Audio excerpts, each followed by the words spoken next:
Assalamualaikum warahmatullahi wabarakatuh.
الحمد لله الذي خصنا بأعظم كتاب أنزل وشرفنا بأكرم رسول بعث وفضلنا بخير شريعة شرعت.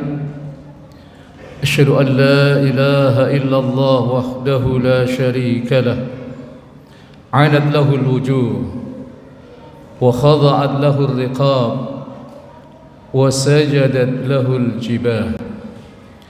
وأشهد أن محمدًا عبده ورسوله هدى أمته من ضلال وبصرها من العمى وأرشدها من الغي. اللهم صل وسلم وبارك على هذا النبي الكريم نبينا محمد المصطفى صلى الله عليه وسلم وعلى آله وأصحابه أجمعين. أما بعد، فيا عباد الله أتباع النبي محمد صلى الله عليه وسلم، أوصيكم ونفسي بتقوى الله جل وعلا. لقد فاز المتقون، حيث قال جل وعلا في محكم كتابه وهو أصدق القائلين: أعوذ بالله من الشيطان الرجيم، يا أيها الذين آمنوا اتقوا الله حق تقاته ولا تموتن إلا وأنتم مسلمون. يا أيها الذين آمنوا اتقوا الله وقولوا قولا سديدا يصلح لكم أعمالكم ويغفر لكم ذنوبكم ومن يطع الله ورسوله فقد فاز فوزا عظيما. وقال صلى الله عليه وسلم اتق الله حيثما كنت واتبع السيئة الحسنة تمحها وخالق الناس بخلق حسن. Ma'asyiral hadirin sidang Jumat rahimakumullah wa azakumullah. Marilah kita bersama-sama di hari yang penuh dengan rahmat dan kemuliaan ini, kita senantiasa meningkatkan kualitas keimanan serta ketakwaan kita kepada Allah Rabbul Alamin. Karena memang Allah lah zat yang menciptakan kita, Allah Ta'ala zat yang menganugerahkan kenikmatan tanpa batas. Sampai kemudian Allah berfirman dalam Al-Quran yang mulia, a'udzu billahi minasyaitonir rajim, wa in ta'uddu ni'matallahi la tuhsuha. Kalaulah kalian menghitung-hitung nikmat Allah, maka sungguh kalian tidak akan mampu menghitungnya. Dan di antara nikmat yang Allah anugerahkan kepada kita di hari Jumat seperti ini adalah kenikmatan kita dapat hadir di masjid yang sama-sama kita cintai ini untuk melaksanakan sholat Jumat secara berjamaah. Dan kita mohon kepada Allah, mudah-mudahan apa yang kita lakukan Allah jadikan sebagai amal soleh kita yang kelak akan menjadi pemberat timbangan kebaikan kita di akhirat. Amin ya rabbal alamin. Ma'asyiral hadirin sidang Jumat rahimakumullah wa azakumullah. Tema khutbah kita Jumat kali ini adalah mengenal langkah-langkah syaitan dalam menyesatkan manusia. Landasan syar'inya adalah firman Allah Ta'ala di dalam surat yang kedua, ayat yang ke-208. Di ayat itu Allah Ta'ala berfirman, a'udzu billahi minasyaitonir rajim, ya ayyuhalladzina amanu dkhulu fis-silmi kaffah wa la tattabi'u khutuwatis syaitan innahu lakum aduwwun mubin. Ya ayyuhalladzina amanu, wahai orang-orang yang beriman.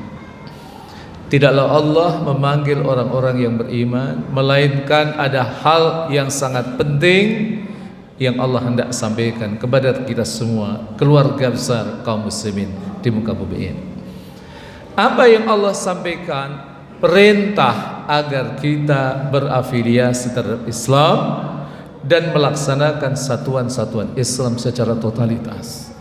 Allah katakan, udkhulu fis-silmi kaffah, masuklah kalian kepada dinul Islam secara totalitas.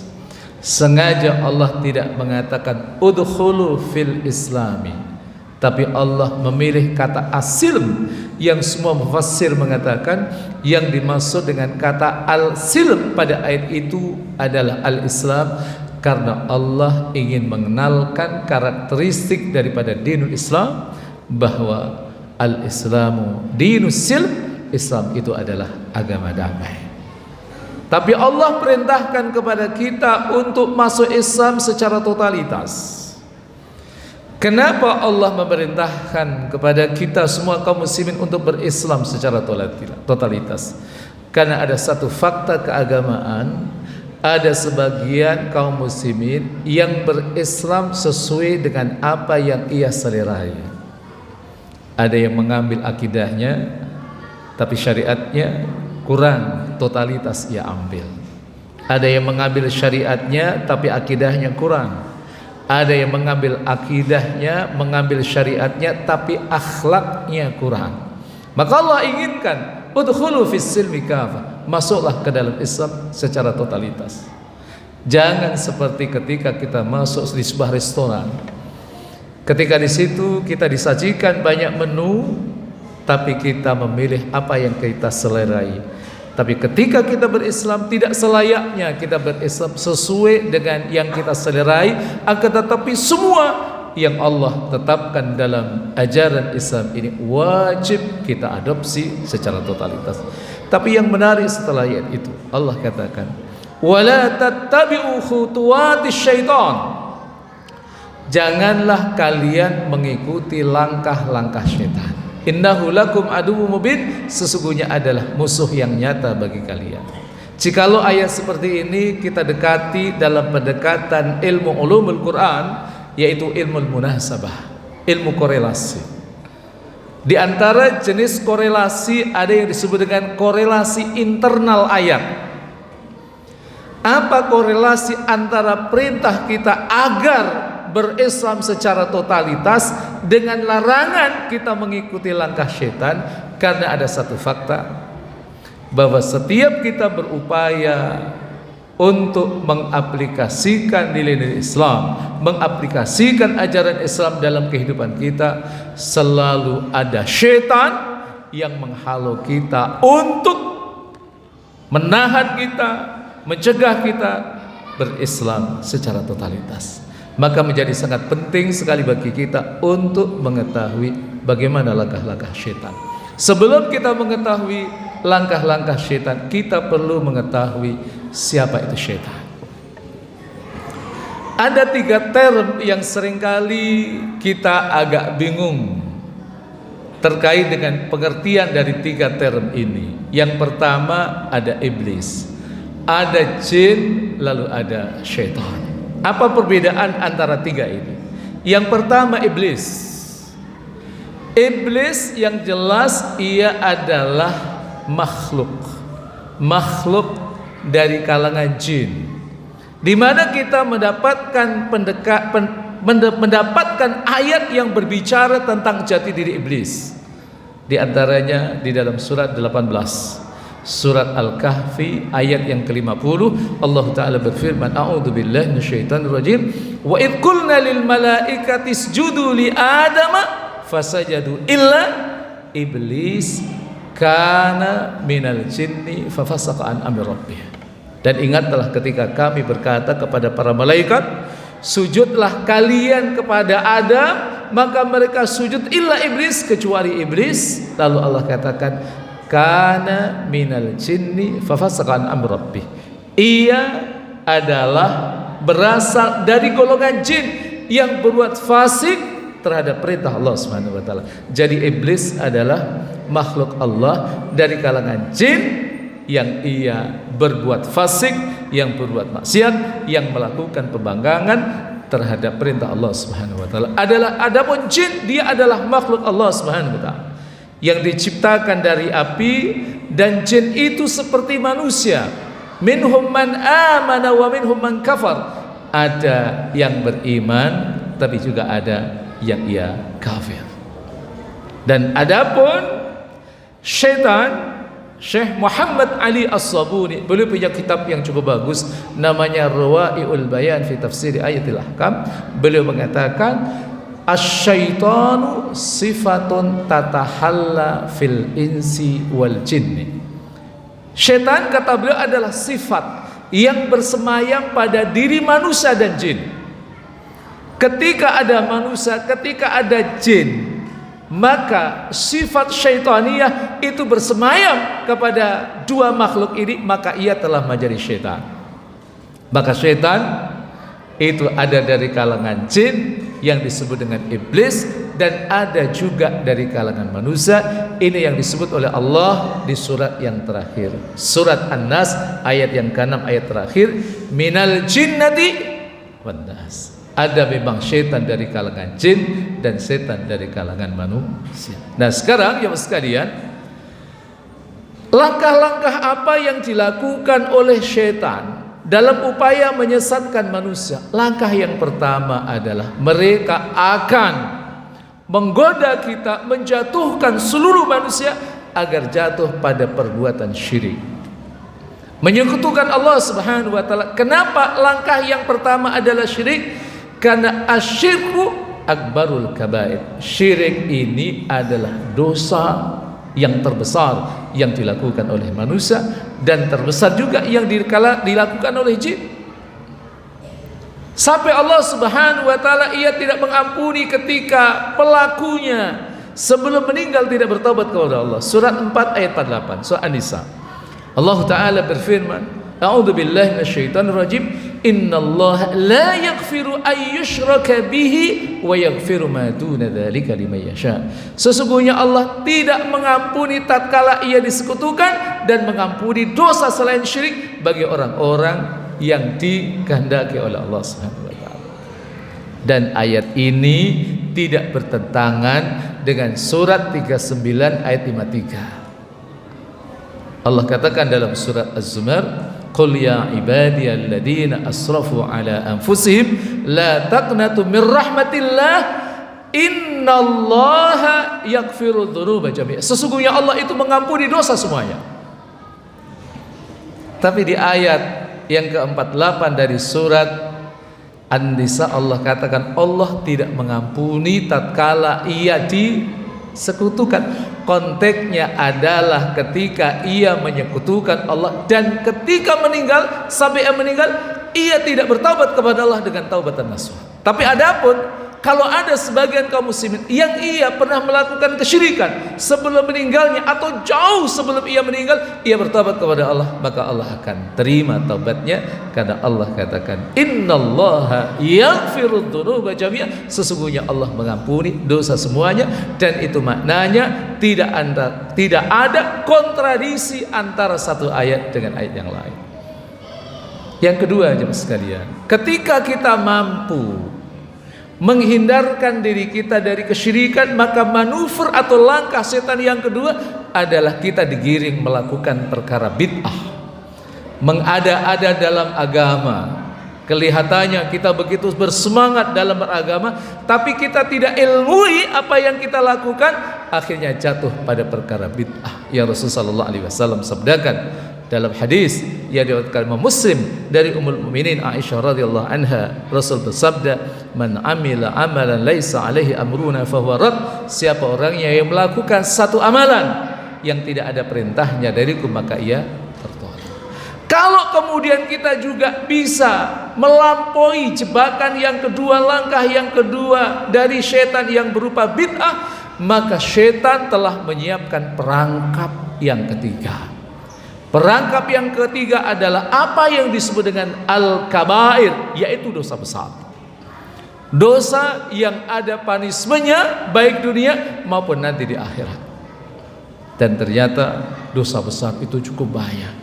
Jamaah sekalian bisa membaca satu karya besar yang ditulis oleh seorang ulama besar namanya Imam Adz-Dzahabi. Beliau punya kitab namanya Al-Kabair. Lebih dari 70 dosa besar yang beliau paparkan, tapi di antara dosa besar itu adalah yang disebut oleh Rasulullah SAW dalam hadis yang diriwayatkan Imam Bukhari dan Imam Muslim dari sahabat Abu Hurairah radhiyallahu anhu. Rasul bersabda, ijtanibus sab'al mubiqat, jauhilah kalian akan 7 hal yang membinasakan. Apa 7 hal yang membinasakan itu? Yang pertama adalah apa yang disebut dengan syirik. Yang kedua sihir. Yang ketiga aklu malil yatim, memakan harta anak yatim. Yang keempat adalah aklu riba, memakan harta riba. Yang kelima adalah at-tawalli yaumaz zahfi, berpaling saat terjadinya perang. Yang keenam adalah apa yang disebut dengan qatlun nafs, membunuh jiwa. Dan yang ketujuh adalah qadful muhsanatil mu'minatil ghafilat, menuduh wanita yang baik-baik yang ia lalai, ia tidak pernah berpikir melakukan perbuatan zina, tapi ia dituduh melakukan perbuatan zina. Maka 7 ini adalah diantara bentuk dosa besar. Tapi kalau kemudian kita mampu menghindarkan diri kita dari langkah setan, dari jebakan setan yang benar dosa besar ini, maka setan sudah menyiapkan perangkap yang keempat.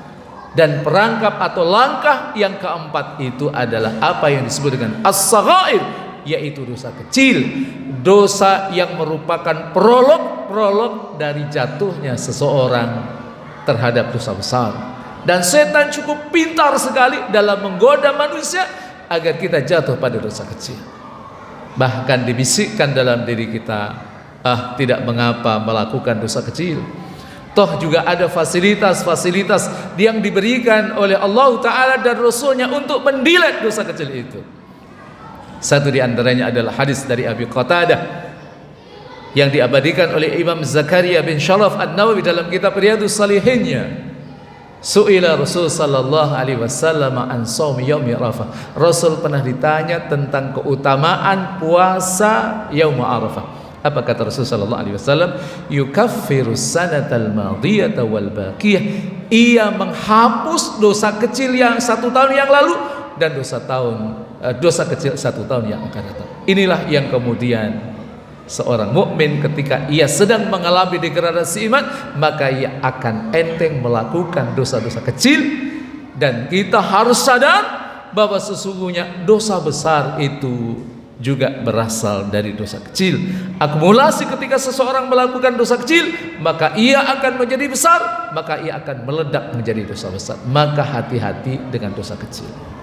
Kalau kita juga mampu menghindarkan diri kita dari manuver yang keempat, yaitu dosa besar, dosa kecil, kita bisa siapkan oleh syaitan manuver yang kelima. Apa manuver yang kelima itu? Yang disebut dengan al-mubahat. Kita digiring melakukan perkara-perkara yang mubah, perkara-perkara yang memang diperbolehkan oleh Islam.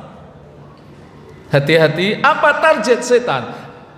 Ketika mereka mencanangkan di antara manuver mereka adalah menggiring kaum mukminin agar banyak jatuh pada perkara mubah, target mereka adalah agar kita kaum mukmin menjadi kaum yang mandul dalam beribadah kepada Allah, yang mandul dalam menghadirkan amal-amal Islami.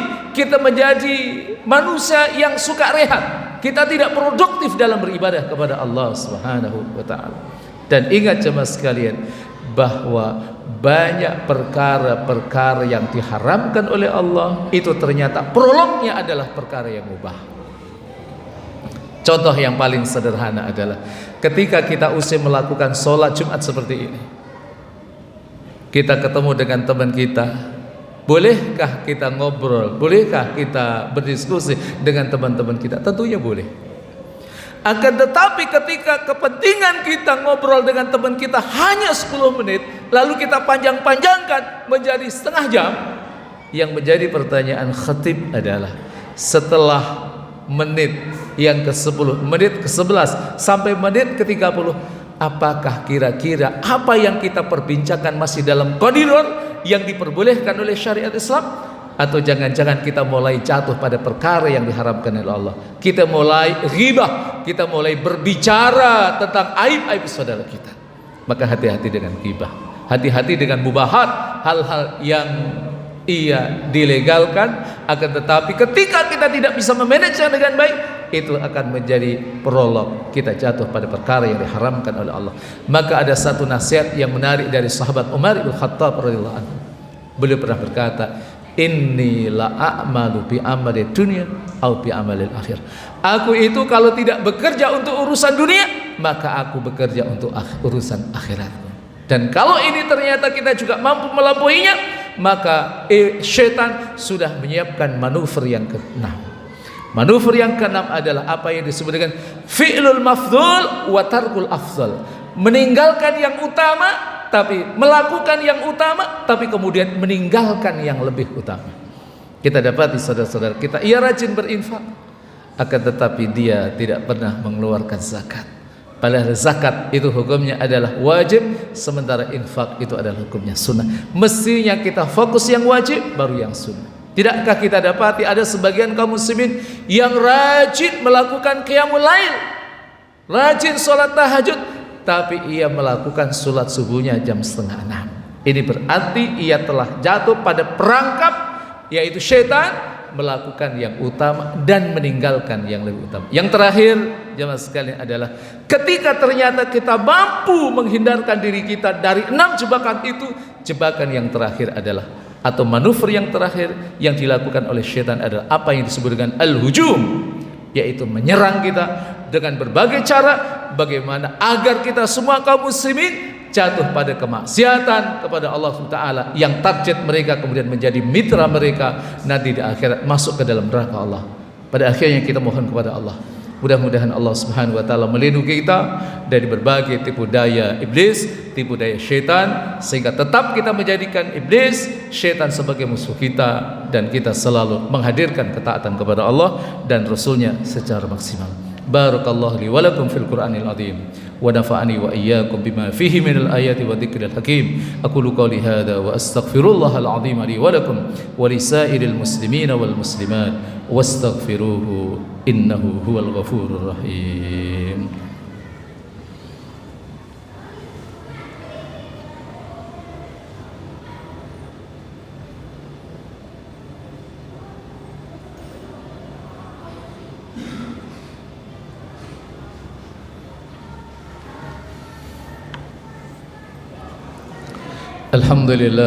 الحمد لله الذي هدانا لهذا وما كنا لنهتدي لولا أن هدانا الله. أشهد أن لا إله إلا الله وحده لا شريك له شهادة صدق وحق، وأشهد أن محمدا عبده ورسوله الذي أدى الأمانة وبلغ الرسالة ونصح الأمة وجاهد في سبيل الله حق جهاده. اللهم صل وسلم وبارك على هذا النبي الكريم نبينا محمد المصطفى صلى الله عليه وسلم وعلى آله وأصحابه أجمعين. أما بعد، فيا عباد الله أتباع النبي محمد صلى الله عليه وسلم، أوصيكم ونفسي بتقوى الله جل وعلا. لقد فاز المتقون، حيث قال جل وعلا في محكم كتابه وهو أصدق القائلين: أعوذ بالله من الشيطان الرجيم، يا أيها الذين آمنوا اتقوا الله ولتنظر نفس ما قدمت لغد واتقوا الله إن الله خبير بما تعملون. ألا وصلوا على نبينا محمد المصطفى صلى الله عليه وسلم، حيث قال جل وعلا: إن الله وملائكته يصلون على النبي يا أيها الذين آمنوا صلوا عليه وسلموا تسليما. اللهم صل على محمد وعلى آل محمد كما صليت على إبراهيم وعلى آل إبراهيم، وبارك على محمد وعلى آل محمد كما باركت على إبراهيم وعلى آل إبراهيم في العالمين إنك حميد مجيد. وارض الله عن الخلفاء الراشدين أبي بكر وعمر وعثمان وعلي وعن سائر الصحابة والتابعين ومن تبعهم بإحسان إلى يوم الدين، وعنا معهم برحمتك يا أرحم الراحمين. اللهم اغفر للمؤمنين والمؤمنات والمسلمين والمسلمات الأحياء منهم والأموات. اللهم اغفر لنا ولوالدينا وارحمهم كما ربونا الصغار. اللهم اغفر لنا ولإخواننا الذين سبقونا بالإيمان ولا تجعل في قلوبنا غلا للذين آمنوا ربنا إنك رؤوف رحيم. اللهم ربنا ظلمنا أنفسنا وإن لم تغفر لنا وترحمنا لنكونن من الخاسرين.